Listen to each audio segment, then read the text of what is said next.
umunsi wa mbere nagereye i Kigali nawo munsi mubi nagize mu buzima bwanjye. Ibyo nafataga nk'amahirwe arizo nzozi nakuranye nibyo bimbanye igihombo. Icyizere cyose nari mfite ndi kubona kiri kugenda kirangira. Mana nubwo nari mbayeho nabi ariko ntabwo nari mbayeho nabi bigeze aha ngaha. Ngaho kurara mu muhanda ibyo nabonaga nk'inzozi. Mana ngaho ndibwe ubuze icyizere cy'ubuzima gikomeze cyangwa n'ubundi kirangirira aha ngaha.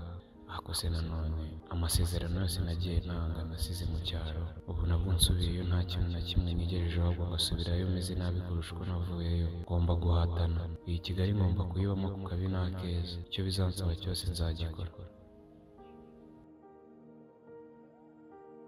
Keria, n'ibintu ukoze ni ibiki?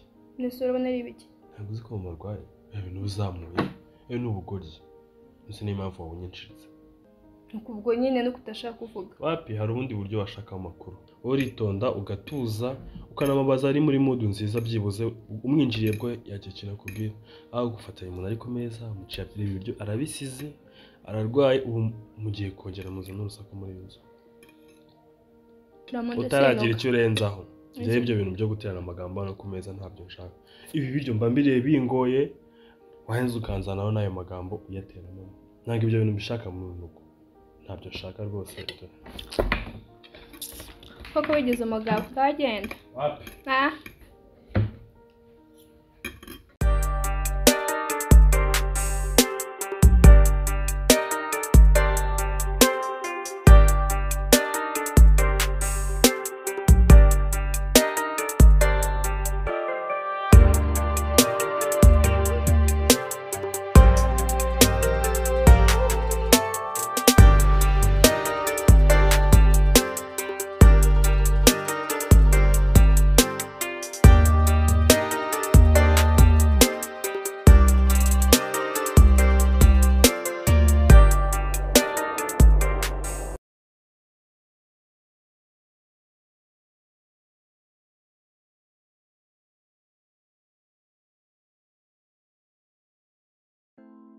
Mama! Ma!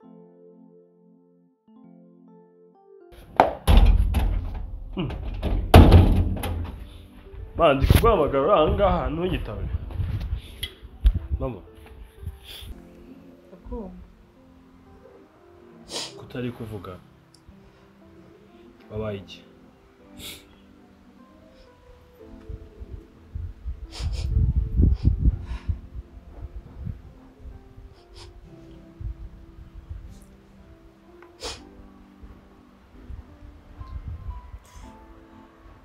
Ni kwibaza ikintu wabaye. Wigunze uri ahantu wenyine ntabwo urimo kuvuga kuva cyagiye turi ku meza. Wabaye iki? Ibibazo bijyana ariko ntabwo ubyo. Ma erega ntukarire ntukababare. Subiza uko usetsa ari bwo umeze neza. Ubu wabaye mwiza. Babarira wikomeza kurira, sibyo? Papa hari n'ingiza ndetse amarira angana gutya nka hospital yani n'icyo. Mama, cyo kukubwira. Ariko ikintu nzi ni kimwe. Buriya nusoma Bibiliya baza gutuza muri wowe kandi ugasenga. Erega ndabizi n'ibikubabaje harimo na biriya Keria yakubwiriye ku meza. Ako birabyibagirwa. Suzi babucura ukuntu baba bameze se. Buvuga ibyo wabonye ntango babasha kumva ikintu cyangwa barebe reality. Sibyo? Sibyo mama? Kawari kiraho kurira, sibyo? Uje mu nzu nawe umere nk'abandi ntari bubyibagirwe. Nunamwereke ko kirimo kubitekereza. Sibyo? Kandi abizi ko wabishobora. Yego ugira umutima ukomeye.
Pasi?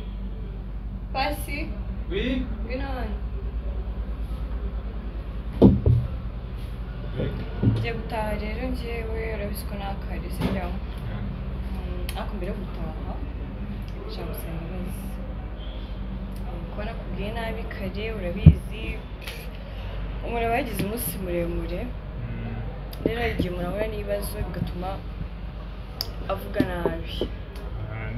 Nanjye mbabarira nyine kuba nari nakwinjiriye bitari ngombwa kuko nabonaga nyine utuje kandi ntabimenyereye kuko ubona uri umuntu utuje umeze nk'umuntu ufite ibibazo niyo mpamvu nazaga kukubaza uko umeze. Ndabyumva pe icyo ni kigaragaza umwana mwiza. Aya nyine aba ari ibintu biba biri aho nk'umuntu nyine tuba dusanzwe dukorana burya iyo hari ikintu gihindutse muri we urabibona. Ni ngombwa rero kuza kumubaza uko ameze burya niyo yaba ari mabuja wawe nyine nk'uko uri mabuja ntabwo byaba ngombwa ko nkubona nyine utuje ngo sinza kukubaza uko umeze. Birumvikana aho kurengera si byiza ariko ntacyo bitwaye. Aya mutubabarire rwose ntabwo tuzongera kurengera. Nta kibazo nizere ko twiyunze sibyo utazakora nabi ngo mpabuja akubwiye nabi. Oya buriya biba byarangiye mbita hariya tu tumeranye neza. Oya nta kibazo. Sawa rero akazi keza kandi wibuke gushyira ibintu byose ku murongo. Nta ejo natwe duhita dufunga.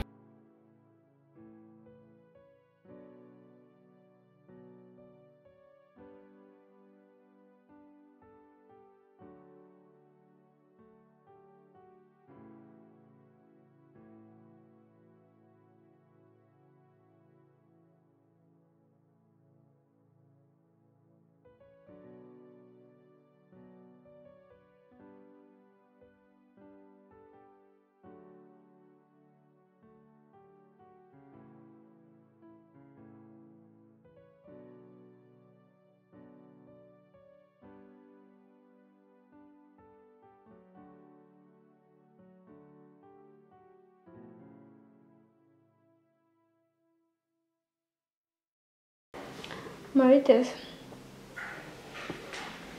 muracyandakariye uretse ko ndakarira twiyunge ndabizi nakoze amakosa yenda nakibukije nkabira gusa yenda mbabarira. umutima usoresha cyane gusobanura amagambo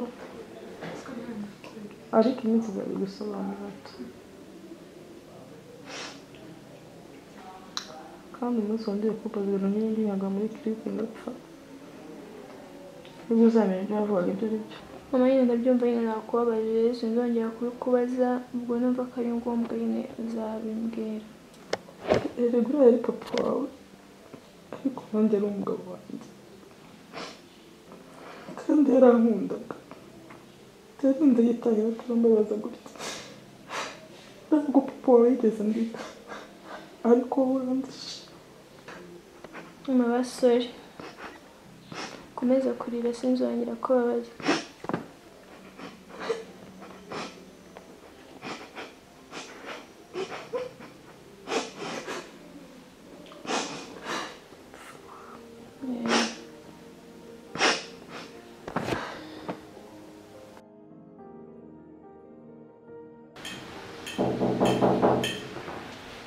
Inzu irafunguye.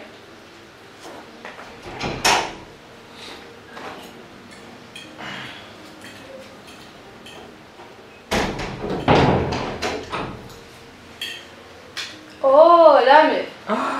Bize bite mwana? Bize bite? Ko ikiza cyane ko jya mbona bugiruka. Biruka cyane.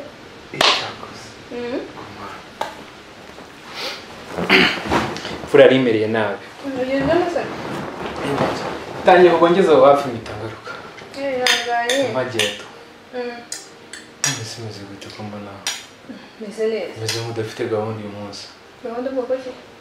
Iko tubura gahunda tuziranye. Ine gahunda bwe. Kajye mu gahunda.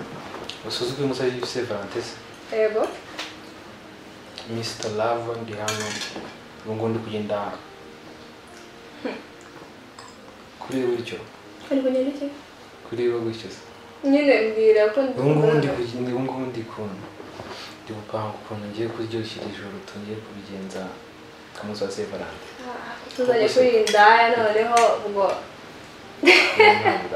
oye umukobwa oya nta mukobwa dusohoka bo mujyane kuri date. badakuza ko rwose naguhaye uburyo umwumva ubwo nashaka kugira nka tekereke simari ndaguma ndyamye shema ariko kubera icyo ukabya tugiye mujyane kuri date tuganire umva amagambo nyine meza y'urukundo ku munsi wa Saint Valentin. turaziranye ntabwo byakunda ndabafatiye njya kumenyana n'abakobwa nkamenyana n'abakobwa ntakeneye nkawe.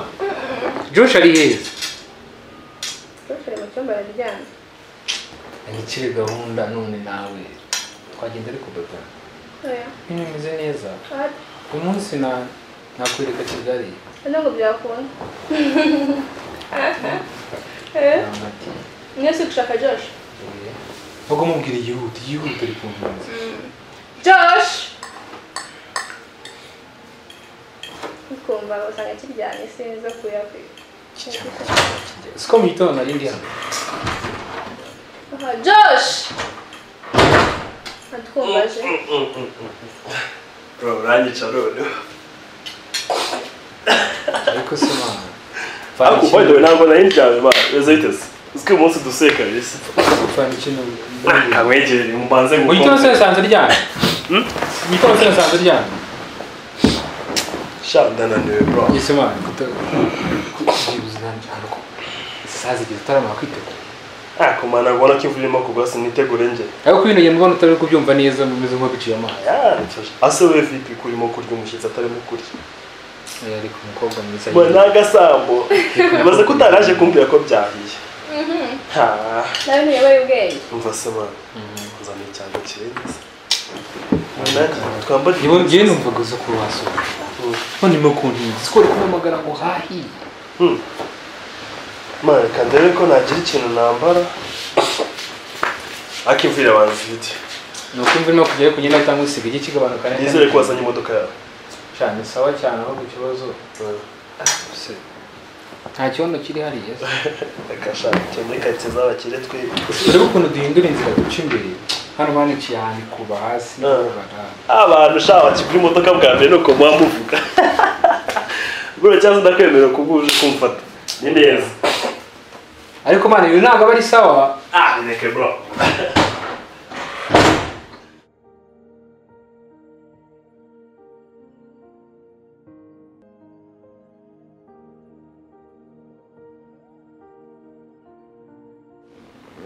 Allo? Ni sawa mukobwa mwiza. Wagizeyo? Nanjye ndaje wowe icyo bagweze ikintu ushaka ndaje. Waka ikintu cyo kumanga ndaje. Wese ubizi se? Oya ikintu cyose umva ushaka ntugire ikibazo. Ubizi? Erega uri mwiza ku ibintu byiza gusa. Sawa ndaje.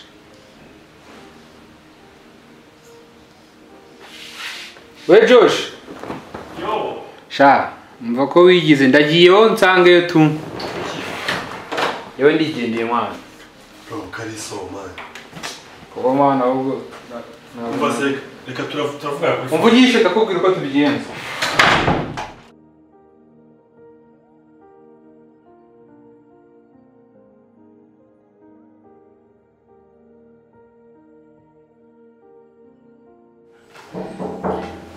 Injira.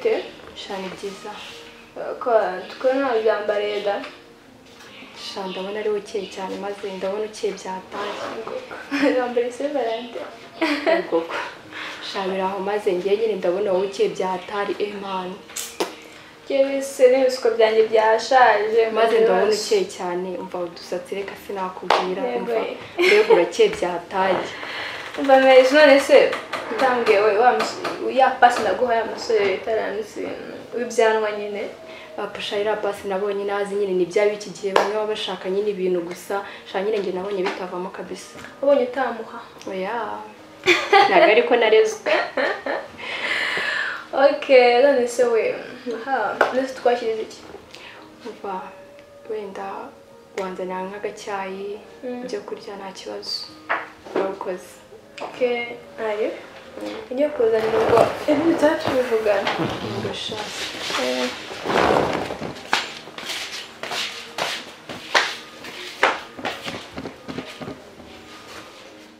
Yolande araburi mweto gusa nabyo ndaje mbisoza ndamukurira mu kanya sawa bite byiza makuru bize neza sound good kandi ubwa mbere mubonye ahantu muzi wasanga tanzi akonje nitwa Niki ndi umushuti wa Keriane nanjye ndi brother wa Keriane bayita Josh Keriane isagiye Keriane asohotseho gato biriya ni nawe nayimeje kureba okay ndabona wadusuye tuyagana heza ni hano hirya Kabuga ihombere uriya uzana kare twari kumarana igihe gito ariko nanjye naringiye gahunda naringiyemo nuko nje kumureba ikintu ngiye kumubwira kubera n'utatwazabona sha nta kibazo ariko meze neza abwiye bagira akantu bakuzanira ko kunywa taguma hano nta kintu mfite sawa nabibirwa y'umusubiza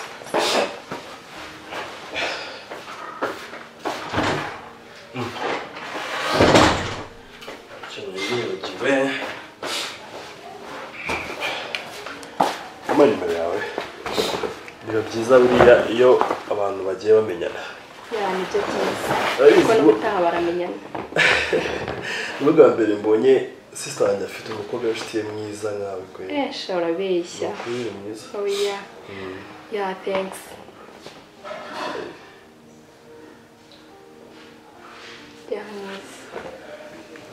mwiza kwandikaho mwiza n'iki nta kibazo nimba ariko wayibonye siyo nta kibazo ubwo ndaje ngo amagare rero tubone yanjye sawa ngiye gushyiraho ntabishye iyo ni yanjye guhamagara sawa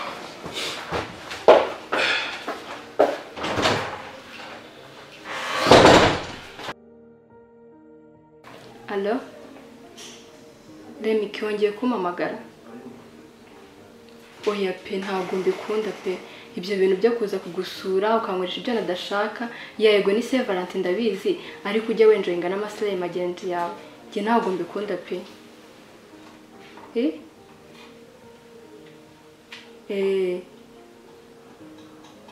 umva biriya bintu ntabwo mbikunda anytime ntuzongere please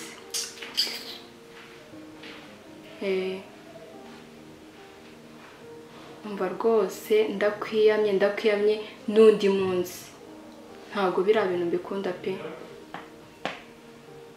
niba uzi ko ugiye kunkoresha biriya bintu ntukamamagare pe ujye ugenda urebe ba bandi wifatiye nyine ba bandi uvuga ati mpa bakaguha ujye bari bubwira pe njye ntabwo mbikunda rwose ntuzongere urebe ngo magusanga ese basi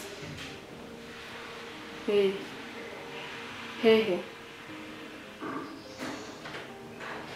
sawa nareba ikanzu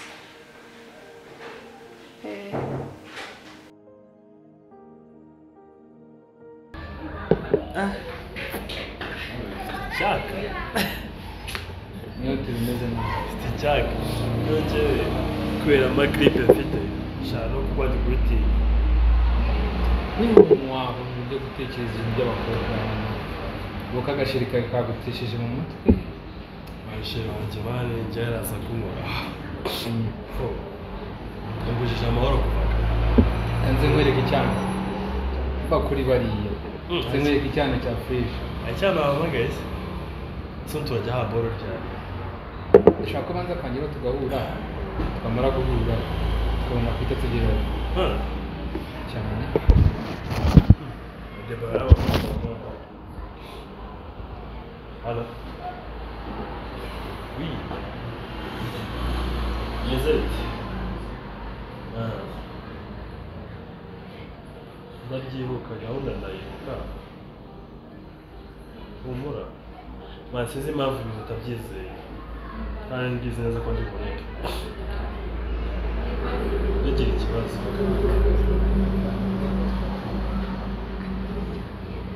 Ndaje reka muhamagare abato.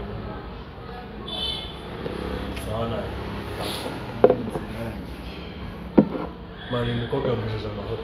Ese umukobwa kubuza amahoro gute mwana? N'abana bari muri Kigali. Ndabiswe. Kaze bro yayo n'ibidekora. Ndakwica. Akudekona. Ndakwica. Ubwo ndabona umwana ashobora kuba hageze. Katse nkwereka umwana ashaka kuri ibyo bintu byawe. Fo. Hello? Wageze? Kanze. Sawa. Sibyo umwana we, ndamubwira ibintu byawe.